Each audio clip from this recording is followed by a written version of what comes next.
Ya, kita masih akan berbincang tentang koalisi partai politik untuk pemilihan presiden mendatang pada bulan Juli.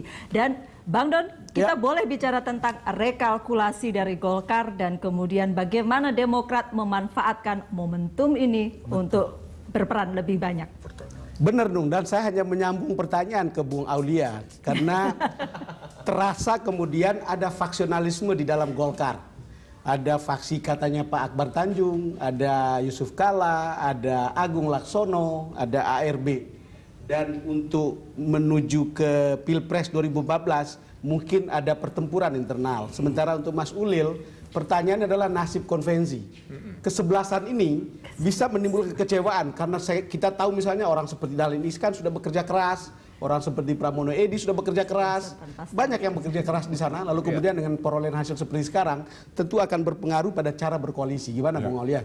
Kalau kita kata-kata dari Nunung itu betul-betul bikin kita itu ya. Bagi kata-kata evaluasi ini bagi kita sudah tidak ada evaluasi. Tidak ada. Yang benar. Tidak ada evaluasi. Yang evaluasi yang kita katakan itu adalah in the term dalam keadaan mempersiapkan diri untuk calon presiden. Pak Aulia, saya tadi katakan umpamanya begini, tunggu dulu dong. Umpamanya begini, wakil presiden kita masih diskusi di internal. That is evaluasi. Tapi kalau umpamanya evaluasi terhadap pencalonan ARB, no doubt about it. Karena ada cerita mau bakal Bang Don, munaslup. boleh sebentar? Ya, saya tadi bicara Silakan soal aja. rekalkulasi. Nah, rekalkulasi ya. Tidak ada. Tidak ada. Kita sudah tetap mengatakan bahwa kita akan terus jalan dan kita akan berbicarakan mengenai wakil presiden apapun yang terjadi. Bila saya katakan begitu, semangat itu harus kita kembangkan. Setelah tidak lolos jadi oposisi nih. Belum pernah terjadi kan? Belum tentu juga oposisi. Kita mengembangkan bukan oposisi. Kalau orang sebenarnya. Golkar ngomongnya enak betul didengar. Ini kan ini tadi kita bilang kan ini terlalu primary. Jadi pertama itu, tapi at least sebagai suatu keyword atau pembuka kata dalam rangka mempersiapkan partai kita untuk pemilihan presiden. Bung Ulil, gimana kesebelasannya? Ya, tetap kita masih berjalan dengan plan E yang pertama, yaitu bahwa kita maju sebagai capres. Tetapi opsi yang lain sebagai cawapres juga tidak tertutup. Jadi menurut saya ya namanya politik semua serba mungkin ya, karena dinamikanya juga berlangsung dengan cepat seperti ini. Apalagi suara Demokrat tidak cukup mengusung calon sebagai capres. Jadi kita membuka kepada plan E, plan B ya. Dan dinamikanya itu akan baru kita ketahui mungkin pada bulan Juni ya. Sekarang ini menurut saya membaca peta koalisi menurut saya masih terlalu awal. Iya Mas Ulil, Nunung kita pernah berdiskusi bahwa kalau pada satu saat tidak memenuhi parliamentary threshold Demokrat, kan kita pernah berbicara di sini tentang nasib konvensi. Iya, soal nasib konvensi ini gitu. Menurut saya nggak ada masalah misalnya pemenang konvensi nanti menjadi cawapres. What is wrong with that? Nggak ada salahnya kan? Jadi kalau peta politiknya tidak memungkinkan kita maju sebagai capres, apakah kita mau nabrak tembok? Konkretnya Mas, Kan akan masih bisa. jalan ini konvensi dari mereka akan datang dari satu waktu ke waktu untuk mengatakan. Enggak, konvensi masih jalan karena sekarang belum ditentukan pemenangnya. Tetapi sekarang pertanyaannya yang kita juga sekarang ini masih berdebat di dalam. Apakah nanti pemenangnya itu tunggal satu nama atau misalnya ada 2 atau 3 nama yang dijadikan sebagai salah satu. Rasanya Mas Yunarto bisa minta komentar Mas Toto Nung. Mas Yunarto silakan. Iya, sebenarnya pertanyaan Pak Don tadi kan sudah jelas ya. Artinya sebenarnya yang jadi pertanyaan mengenai konvensi adalah konsistensi. Ketika kita melihat konvensi ini kan sebagai mekanisme yang demokratis, menggantikan karakter dari partai ini yang cenderung bergantung 100% pada SB.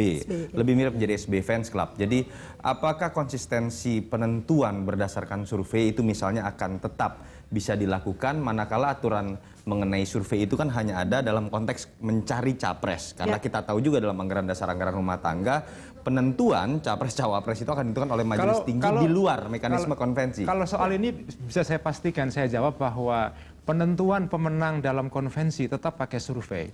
Cuma yang menjadi pertanyaan adalah apakah ada pemenang tunggal atau cawapres? Bukan itu. Apakah bukan pemenangnya adalah pemenang tunggal yang langsung ditunjuk sebagai capres atau misalnya ada 3 nama yang teratas dalam survei itu, dan nama-nama itu kemudian nanti akan ditentukan sesuai dengan Masih mungkin dalam tata cara konvensi ya? dalam situasi politik yang berubah. Misalnya, saya ambil contoh ya, kalau di dalam survei terakhir nanti ada 3 nama teratas, misalnya siapa? Dahlan Iskan, Gita Wirjawan, kemudian Pak Pramono Edi misalnya.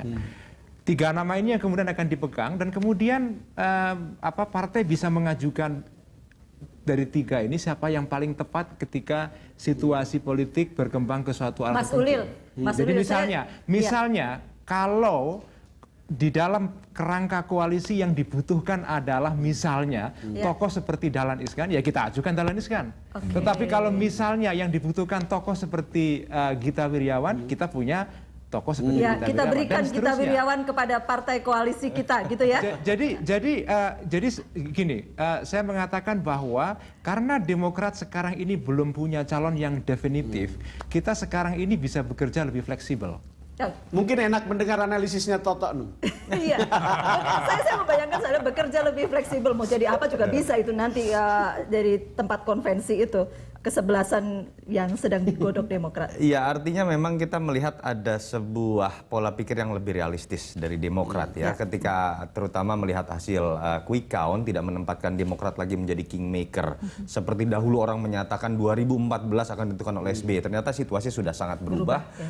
Istilah dari Mas Ulil tadi kan menunjukkan bagaimana ada proses yang lebih realistis. Pertama, dari capres dimungkinkan menjadi cawapres.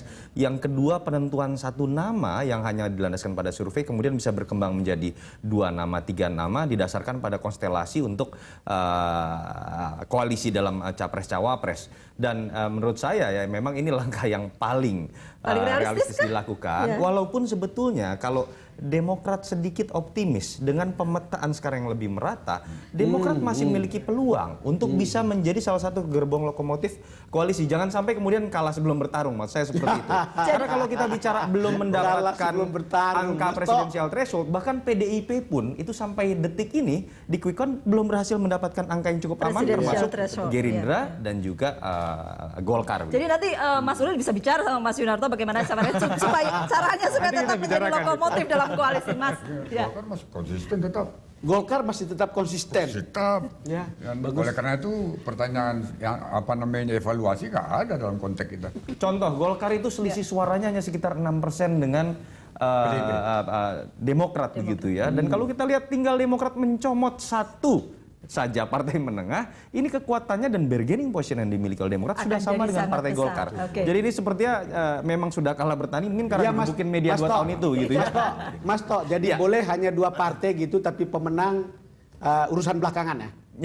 Memenangkan Pilpres urusan kedua gitu kira-kira. Kita boleh sesaat lagi kita kembali lagi untuk kalkulasi bagaimana kemudian bursa capres dan kemungkinan berapa jumlah koalisi. Kami akan kembali kepada Anda.